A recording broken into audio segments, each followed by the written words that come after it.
ভাগ্যের নির্মম পরিহাস। বাবা মারা গেল, মাও মারা গেল, কিন্তু আমার কাছে বড় আশ্চর্য লাগতেছে যে তার মা তার বাবার জানাজা আমি পড়াইছিলাম, কিন্তু তোফাজ্জলের জানাজা আমাকে পড়াতে হবে সে কথা বুঝিনি। জেনেছিলাম তোফাজ্জল আমার জানাজায় শরীক হবে, কিন্তু যেখানে মানুষ গড়ার কারিগর।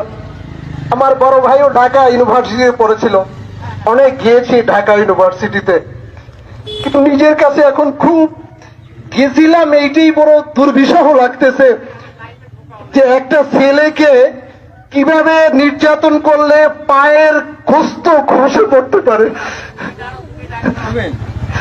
কিভাবে রক্তাক্ত হতে পারে। আমার মনে পড়ে যারা তোরা শিক্ষিত হয়েছে কিন্তু মানুষ হও নাই, জানুয়ারি রয়ে গেলে